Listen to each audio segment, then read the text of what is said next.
എല്ലാവർക്കും AccuMage YouTube ചാനലിലേക്ക് സ്വാഗതം. സാധാരണയിൽ കണ്ടുവരുന്ന ഒരു പ്രയാസമാണ് ജലദോഷം. ശരീരത്തിലെ മാലിന്യങ്ങളെ പുറന്തള്ളുകയും ശുദ്ധീകരിക്കുകയും ചെയ്യുന്ന പ്രവർത്തനമാണ് ജലദോഷം. പ്രായഭേദമന്യേ ഈ ഒരു പ്രയാസം കണ്ടുവരുന്നതാണ്. അമിതമായി ഭക്ഷണം കഴിക്കുന്നവരിൽ കഫക്കെട്ട് കൂടുതലായി കാണുന്നുണ്ട്. വിശപ്പില്ലാതെ കുട്ടികളെ ഭക്ഷണം കഴിപ്പിക്കുന്നത് ദഹന പ്രശ്നങ്ങൾ ഉണ്ടാവുന്നതോടുകൂടെ കഫക്കെട്ട്, ജലദോഷം, പനി ഉണ്ടാവുകയും ശരീരം ക്ഷീണിക്കുകയും ചെയ്യുന്നു. ഇത്തരം വേസ്റ്റുകൾ പുറന്തള്ളുമ്പോൾ ചിലർക്ക് തൊണ്ടവേദന, തലവേദന, ചുമ, തുമ്മൽ എല്ലാം ഉണ്ടാവാം. ഇത്തരം സാഹചര്യത്തിൽ ചുക്ക് കാപ്പി കുടിക്കുന്നത് വളരെ ഉത്തമമാണ്. അതുപോലെ അല്പം മഞ്ഞൾപ്പൊടിയിട്ട് ആവി കൊള്ളുന്നതും നല്ലൊരു ടിപ്സാണ്. ഇനി നമുക്ക് ചികിത്സയിലേക്ക് കടക്കാം. സുജോക്ക് അക്യൂപങ്ക്ചറിൽ നമ്മുടെ മൂക്കിൻ്റെ കറസ്പോണ്ടൻസ് ഏരിയ വരുന്നത് ഈ ഒരു ഭാഗത്താണ്.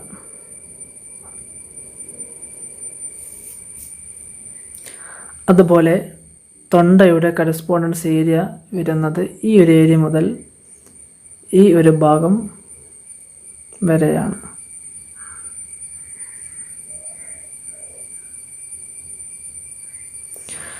അതുപോലെ നമ്മുടെ ശ്വാസകോശത്തിൻ്റെ ഭാഗം വരുന്നത് ഈ ഒരു ഭാഗത്താണ്.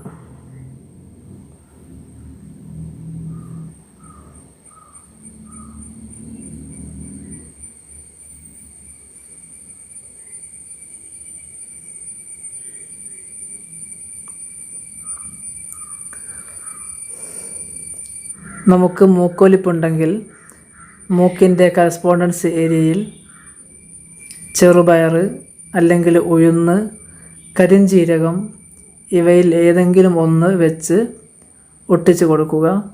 അതുപോലെ മൂക്കടപ്പാണെങ്കിൽ ഇവിടെ ഒരു കുരുമുളക് വെച്ച് ഒട്ടിച്ച് കൊടുക്കുക. തൊണ്ടവേദനയ്ക്ക് ഈ ഒരു ഏരിയയിൽ കുരുമുളക് അല്ലെങ്കിൽ കല്ലുപ്പ് നമുക്ക് വെച്ച് ഒട്ടിച്ച് കൊടുക്കാം. ലങ്സിൻ്റെ ഭാഗത്ത് നന്നായിട്ട് കഫക്കെട്ടുള്ള സമയത്ത് ഈ ലങ്സിൻ്റെ ഭാഗത്ത് അല്പം ഉലുവ വെച്ച് ഒട്ടിച്ച് കൊടുക്കുക. രണ്ട് ഭാഗത്തും ഉലുവ വെച്ച് ഒട്ടിച്ച് കൊടുക്കേണ്ടതാണ്. വളരെ എഫക്റ്റീവായ സിമ്പിളായ ചികിത്സയാണ് സുജോക്ക് അക്യൂപങ്ക്ചർ. ഇങ്ങനെ എളുപ്പത്തിൽ ഒരു മരുന്നും കഴിക്കാതെ ജലദോഷം, കഫക്കെട്ട്, തൊണ്ടവേദന തുടങ്ങിയിട്ടുള്ള ബുദ്ധിമുട്ടുകൾ നമുക്ക് പെട്ടെന്ന് പരിഹരിക്കാനും ശരീരത്തിലെ വേസ്റ്റുകൾ പെട്ടെന്ന് പുറന്തള്ളാനും ശുദ്ധീകരിക്കാനും അക്യൂപങ്ക്ചർ ചികിത്സയിലൂടെ നമുക്ക് സാധ്യമാണ്. ജലദോഷം, കഫക്കെട്ട്, തൊണ്ടവേദന തുടങ്ങിയിട്ടുള്ള പ്രയാസങ്ങൾ കൊണ്ട് അനുഭവിക്കുന്ന ആളുകൾക്ക് വീഡിയോ ഷെയർ ചെയ്യുക. ഇനിയും സബ്സ്ക്രൈബ് ചെയ്യാത്തവർ ഉടനെ സബ്സ്ക്രൈബ് ചെയ്യുക, ലൈക്ക് ചെയ്യുക. നിങ്ങളുടെ വിലപ്പെട്ട അഭിപ്രായങ്ങൾ താഴെ കമൻറ്റ് ബോക്സിൽ അറിയിക്കുക. പുതിയൊരു വീഡിയോയുമായി വീണ്ടും കാണാം. അതുവരെ ഗുഡ് ബൈ.